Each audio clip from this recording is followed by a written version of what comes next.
I got a message on Instagram that perfectly transitions from last episode, which was about breakups, unhealthy attachments, and so forth. And you can consider this a part two or an extension to the last episode. So this individual says to me that, hey, can you give me some advice on the situation that I'm currently going through? I've been in a relationship for a small to decent amount of time with this guy. And this guy, I let him go on a trip with some of his friends.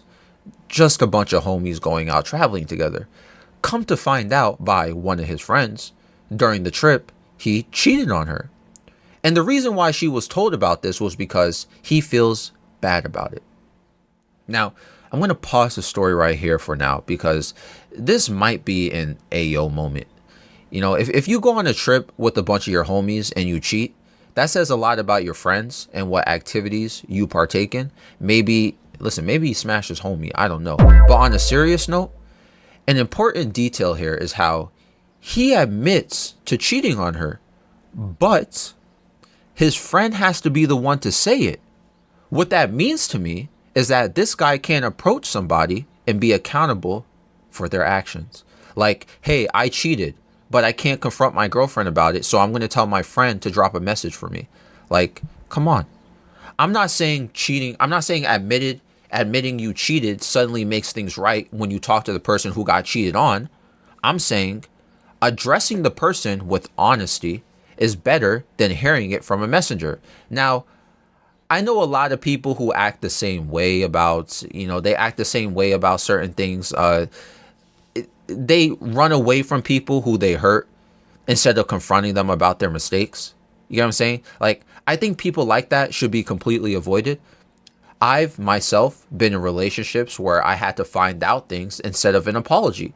And sometimes people will make excuses. Well, I couldn't find the right time to tell you, and I didn't tell you because, it just wasn't time yet. Really? Like, you really weren't going to tell me anyway, unless when people say stuff like that, they're only going to tell you when you guys like break up or you guys get in a bad fight, because that's what really happens. I believe the term is simply called avoidance. And if you know anything about that defense mechanism, it's always there when people have guilt or there's something to be shameful about. And that may be something that is an immature thing, emotionally immature, but it also becomes a thing that, unfortunately, where people feel like being honest about their mistakes is very tough. I don't think it ever makes anything right, especially when it's in a relationship like this. If you found out something about me that I am avoidant towards you about, and I've done things to you, whoever's watching this video, I've done things to you that you found out about because I was lacking accountability and I never wanted to tell you about it personally. Do you think you can trust me still? Right? Can you trust me if you just find out about stuff and I never confronted you about it? Confronting sounds like a negative way to approach somebody, but you get what I'm saying. No, right? It's a common misunderstanding what the word trust means. In my opinion, trust is knowing that you and I could count on you to make amends with your imperfections. It's not just, oh, I believe in you. That's not what trust is. That's called having faith in someone. So when you trust somebody and that trust is devalued because you can't be transparent and you can't communicate, you begin destroying everything you two built together. Now, this is why I feel like we need to be more understanding to people who have certain paranoias in life. Think about what this person who messaged me on Instagram, I'm still only 2 sentences into the story. And it says a lot so far that I have so much to say already. Think about how she feels about their future relationships, about their significant other hanging out with friends. Bad memories will return, which could lead to bad behavior. Maybe. I don't know her. And I also assume this is a female too. But she might throw a fit or start dumping a bunch of trauma on to her future relationships to people who want to have a social life outside of the relationship. And it's all because somebody decided to do something selfish like this. You can see how one simple choice can not only ruin the bond you have with somebody, but It can ruin a person in the future. And out of fairness, we all make choices which do this. Nobody watching or listening to this video is perfect. I've hurt people. People have hurt me. You've hurt people. People have hurt you. It's just part of the game. But she continues and says, Aku, despite all of this, you making sense. And, despite all of this, and I even know he cheated and I'm very upset about it. She knows it's bad that she's still in a relationship with him. Why? Because she has a hard time detaching. She feels like she can't live without him almost. She really, really likes this guy and had so much high hopes of the future that they will spend together that leaving him is just an option she is struggling to come to terms with, even though he's a cheater. So when she said this to me, I hesitated for a moment because this is literally just like me. I could be done wrong by somebody and I will still attach to them. Short-term relationships sometimes feel like long-term relationships to me. I think more about what we can be instead of what we currently are. Honeymoon phase behavior, right? I feel like I can be with somebody for a long period of time or forever just by enjoying their company and affection so much. And let's say I even barely know you like that. So I told her, hey, you know what? Since, this is kind of just like how I behave. So it's interesting that you asked me about this, but here's the thing. I don't really have good advice because how am I going to give advice about this when I can't even solve this issue myself? But after a few extra words, I said, maybe I should take a step back and think about this a little bit more. Because even though my problem is present, it doesn't imply their problem won't get better. We're both unique people in two different situations here. I said, first of all, personally, if I'm getting cheated on, we're done. Period. I lose all my attraction and attachment to you. We're just completely out of here because it's one of the most frustrating feelings when I'm self-aware. I can be very attached to people almost obsessively, and they know this, then proceed to cheat. It's like the ultimate way of telling me, yo, you're not good enough. I truly can't stand it. So this is what makes our situations different. I don't have as much patience for this type of thing. You cheat on me, I grow detached. Simple as that. I also said, I don't think forgiveness is the right path to take here. People always say, forgive people for making mistakes in relationships. True that. But cheating is a multi-layered form of violation. It's not only something that breaks trust, it breaks the whole value system of commitment. Therefore, you should not try to forgive him like as a conscious action. I said what I would suggest, and feel free, anyone listening or watching, to say I'm wrong, or maybe you would have handled it differently. You disagree. I said, if I can make a suggestion, you need to express to him how this situation truly makes you feel, and also emphasize that you don't forgive him. Let him know that. Then watch his reaction.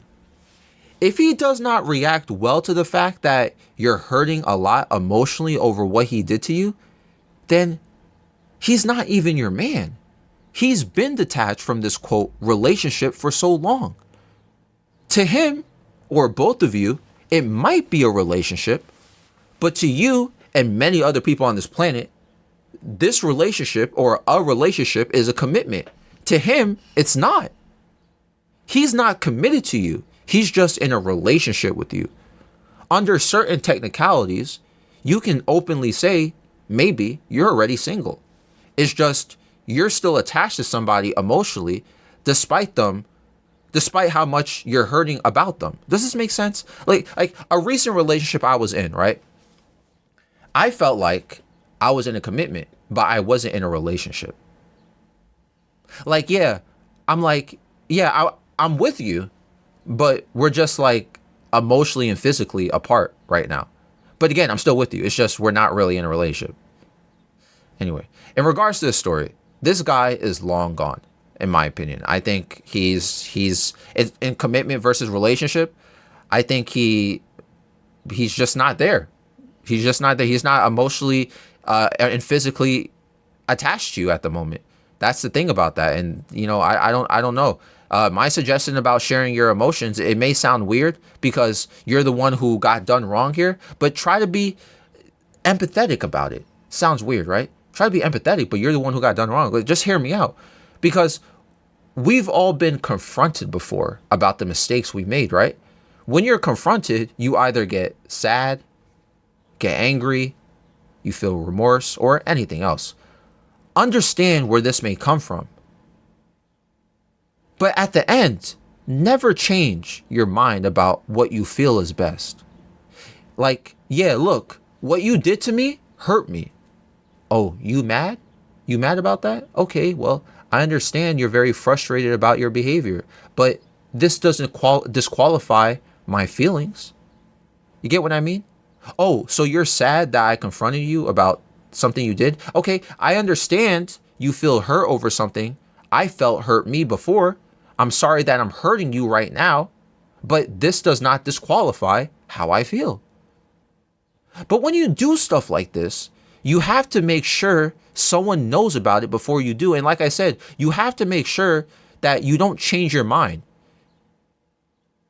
They may feel sad. They may feel mad. They may feel remorseful because, again, this is what happens when you get confronted. But this doesn't mean you disqualify your emotions. You still have the decision to make. And with everything being said so far, one thing we have to understand about being in this much pain, like she is currently feeling, the person who DM'd me, we got to come to a conclusion that there is no hope anymore. We're done. It's hard to accept it, but there is no hope anymore for this relationship. And remember how I ended last video when I said my friend had his wife's mom in the hospital. And his first response to the pain that he was feeling, he said about his wife's sick mom. And she's like laying on her deathbed. He said, God knows what he's doing.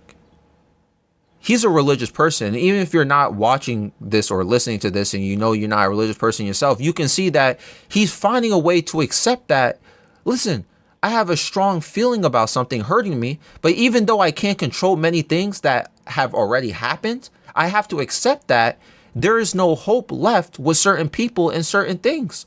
I just have to wait to see how things turn out. My life has to continue. And to this individual here, I told you I would make a video about this because not only did it work well with last video, but because I needed time to think about this topic a little bit more. I understand you're hurting, and it's hard to give an immediate response that is at least thoughtful in a sense. And you told me something very interesting that we both share. We both said that we get attached to people, but we both admitted that we fantasize about the future with people we just met. When I meet people who I really like, I feel like I could be around for them for long periods of time in the future.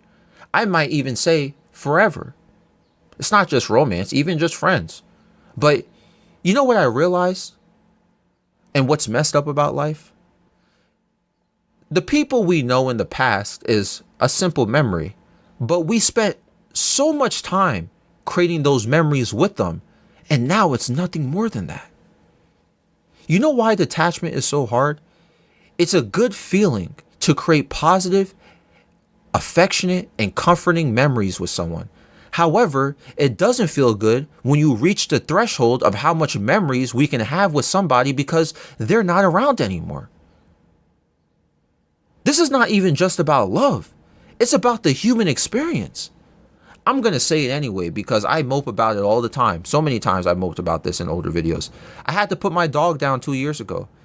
I had that dog for 20 plus years. I think about her all the time. I wish I went to the dog park more with her.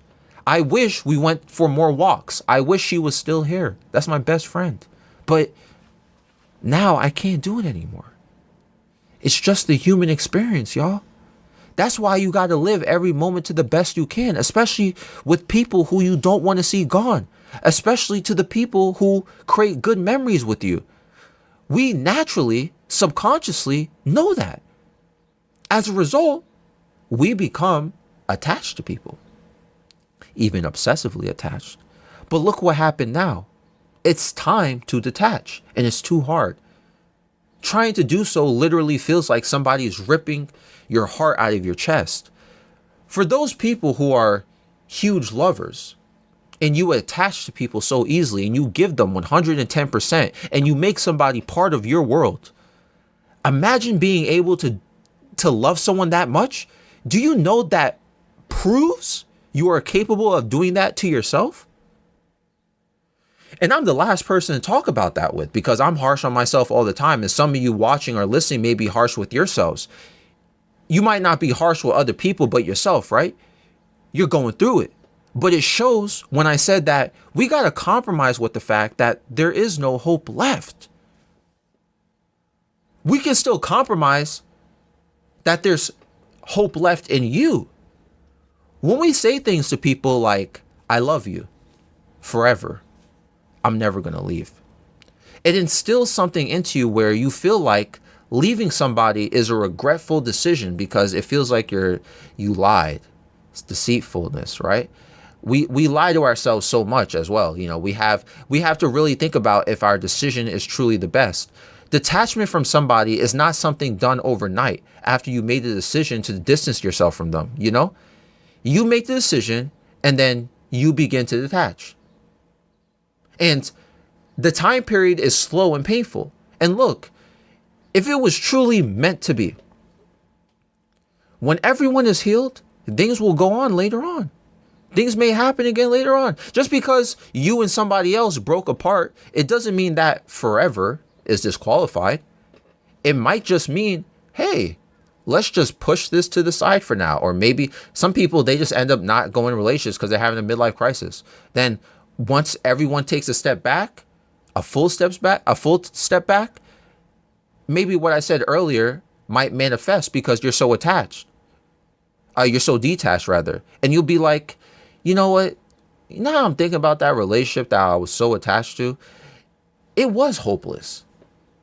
You know, it was, I should have thought, that should have been the first thing I should have thought about. The relationship, it's hopeless now. I had to come to terms with that. And it's okay to feel that way. The worst part about detachment, in my opinion, is the relapse. There are times where I'm attached to somebody and I'm completely numb to them. Then I go through days where all I do is crave them. It feels like, I don't know. I don't miss them. Next day I'm crying about them. It feels like, I don't know, man. It feels like I'm on some drug or something. And this feeling here can be for weeks and months. I'm sure some of you know exactly what I'm talking about. You be having relapses about your ex, or even relapses about people who passed away. You're just numb to it, and then next thing you know, you wake up and it hits you that one day.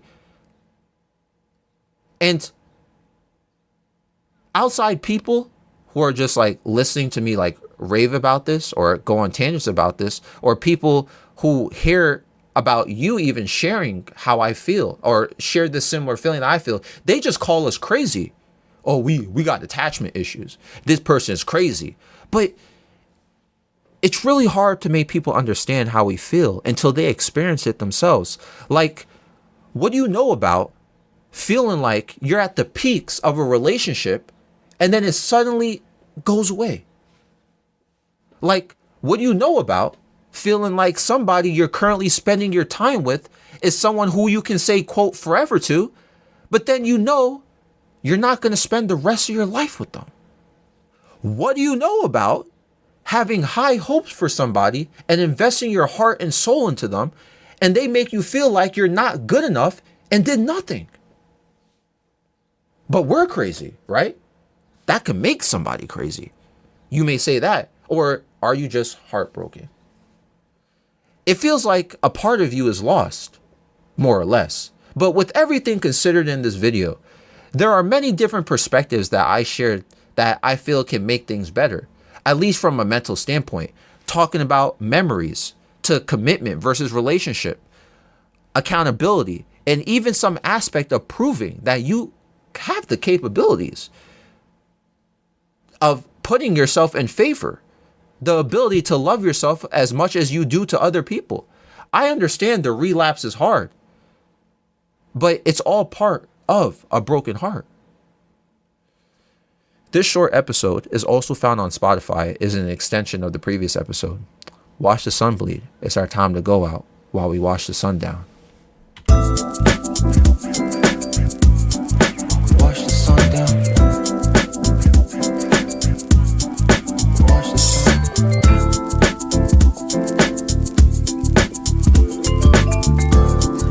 Watch the sun down, down, down. I got what I asked for, but I think it's never mine. We try to shine our own way, but the stars are not aligned. Laser on the heat, best bet you better hide. Said to do what's best, now my thoughts are on decline. Take a trip with me, we can share confessions. What's next for us? That's a loaded question. You go first, you have the best expressions. I'm looking up now, I see a dark sky heaven. Watch the sun bleed, it's our time to go out while we watch the sun down. Silent guy, forever peace, now there's no doubt.